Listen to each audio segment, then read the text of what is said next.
Yes. Yes. Okay, that's great.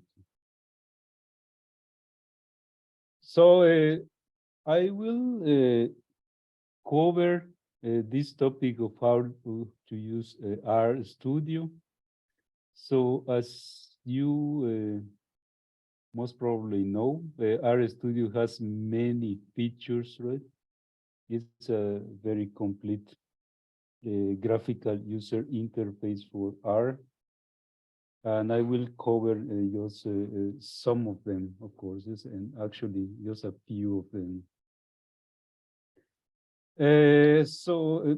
In the previous talk from my colleague Brigitte, she mentioned the preparations that you need to follow, and this is very important, right?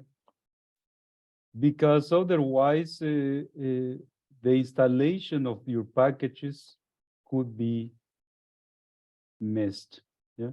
So as you have seen, there are several versions of R, and if you don't specify where it should be, the package should be installed, then this will be somehow, and so we encourage you to follow these 4 steps, and they should be follow just the first time that you use some R version.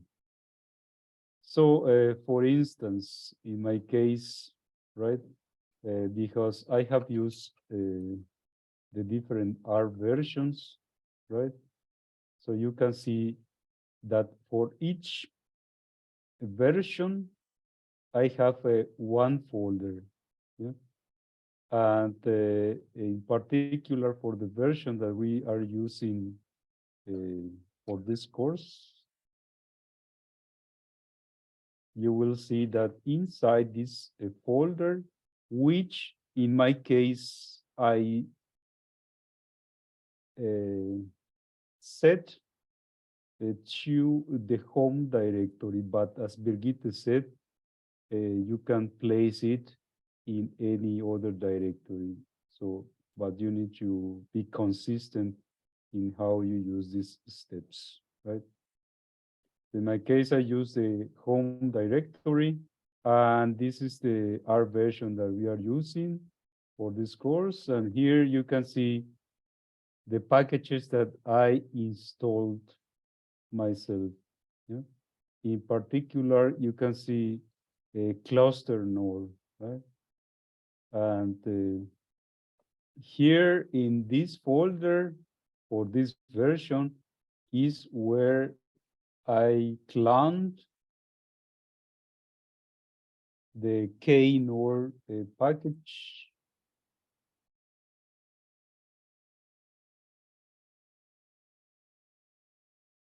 You see which one? No?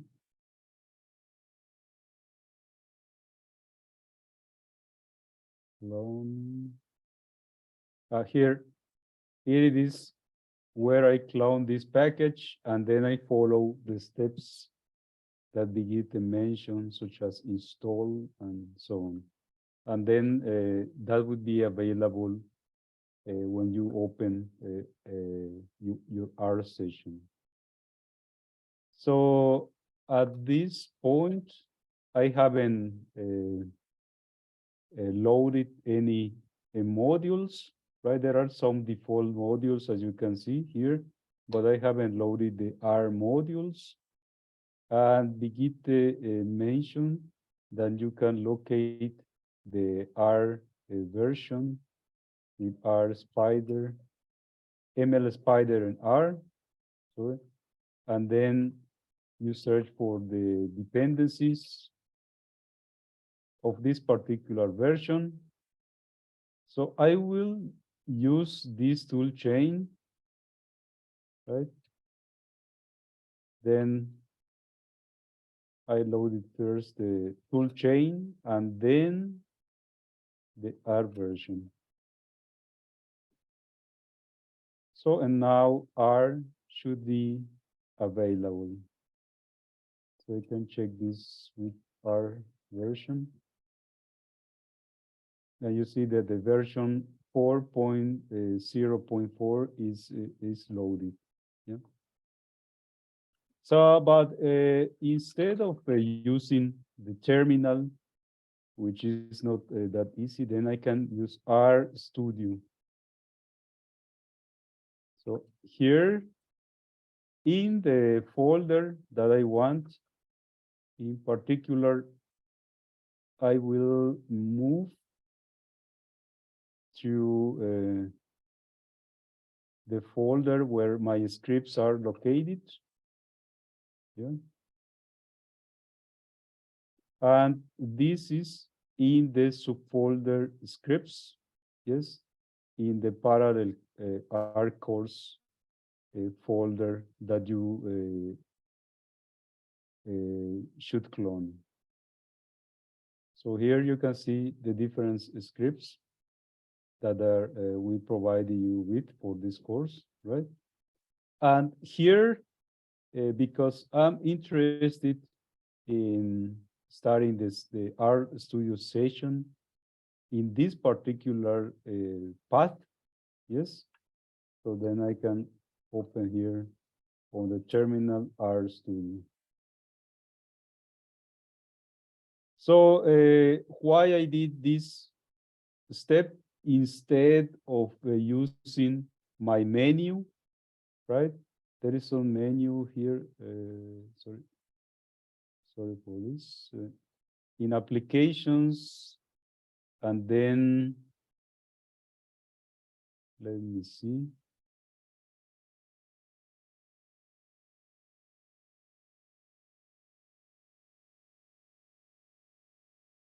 Programming on their application and programming, there is some RStudio option, and it will work in the same way. The difference is that if you start RStudio here, then you will need to set the directory just to the current directory where you are working. Yeah. But instead of doing that, I just started RStudio in the folder where I want to run my scripts. Yeah. This is one tip that I can give you. Another thing is that if you notice here when RStudio opens, so you will see that the R version that is loaded is the one that you loaded with ML. Yes, ML command.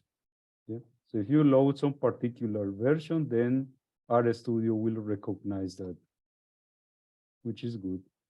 Here in RStudio, you can see the console where you can type the commands, and also the terminal, which is also available, right? And here you can type any command as usual in the terminal.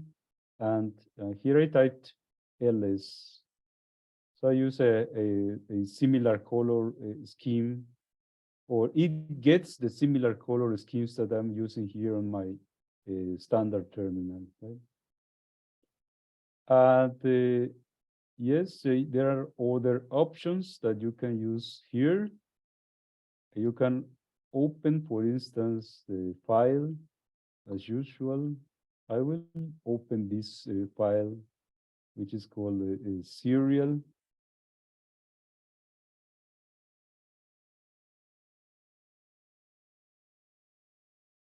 And then you can start working. Something that it's important to consider. Pedro, Yeah. excuse me, but screen is pretty small, so it's very difficult to see what you're doing in RStudio there. This RStudio is small. Yeah, I can't see. I don't know if others can see, but I can't see what it's written. Let me see. Oh, what is this? session. Interesting. Open profile. I think you can zoom on the view. Let me see. Yeah. Yes. Okay. Thank you for this.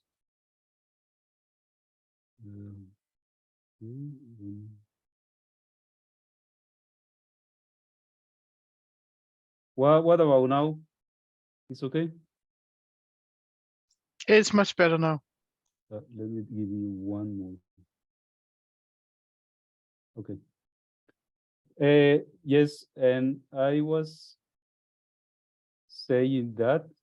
So here in RStudio, you already know, or you most probably know that if you place your cursor on some line or you select some text block, and then you press this button here, then you will run the script.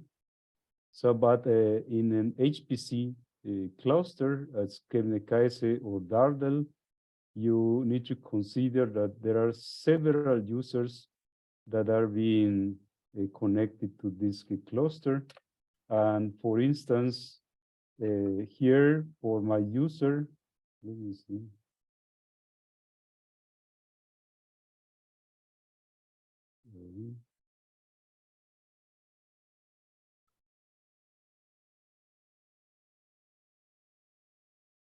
For my user name, I can use this command, which is called htop. And you can see all the processes that I am running, yeah?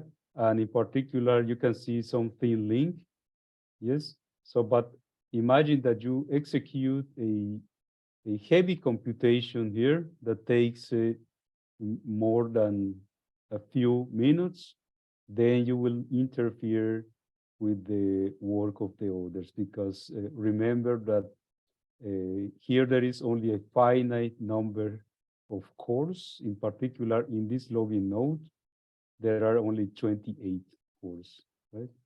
So be aware of that and use RStudio just for editing or doing some lightweight visualization, right? Otherwise, you should use the batch scripts that Birgitte mentioned. So for instance, here I'm just printing the line hello world, and then I am using this other function, which is a command args. I will let you know what it means.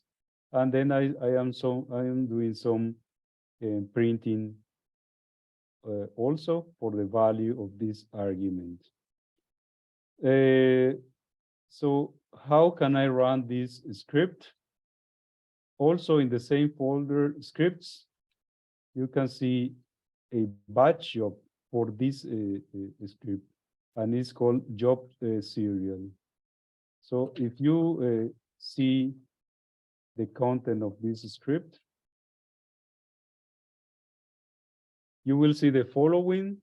This is the project that we have for the present course, which is SNAKE 2022, 22, and 1012, right? Because it's very short, I will request only 3 minutes and one core or one task in this case. And here there are some output lines, yes, that will send to this file. And if there is some error in the R script, it will be sent to this error file. So this ML purge line is highly recommended, and this will clean the environment from your bash session, right? So it is recommended to be used in any batch script. And then here are the dependencies of R, right? Then here's the R version. And here I show you one way to run your script. So it's by using rcmd batch. And I'm using these two options here, no save for no saving the working environment, and also you are not restoring any previous values of the variables, right? That were assigned in a previous R session. And finally, this is the name of the R script. So this is one way to submit the job. And the second way is by using R script. Yeah. So what is the difference between these two ways of submitting the script is just that here at the end, you can put some values for some arguments, right? Or command line arguments. In particular here, I'm using the value of 3.14, and this will be read on this line, right? With the command args function. And finally, I will print out only the first element of this array. So this is the main difference between R script and this RCMD, right? So here you can write some arguments. Then, so sorry, I need to move because otherwise this slide gets off. And then I can close this file and submit the job as Birgitte mentioned with serial. Interesting. This sneak. Okay, I had a mistake here. 2022. Then I can submit the job, so it's running. So I can check the status with this command SQ, right? And you see that it is running and it generates some outputs. So in the first case, I have this dot out file where I can see the output of the first run that I did, which is here, RCMD, a batch, right?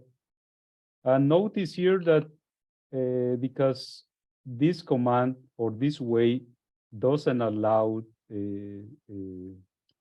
command line arguments, then I cannot see any value here, and it says non-assigned. Yeah. But if you take a look at the second output, then you will see that with R script, you can read command line arguments.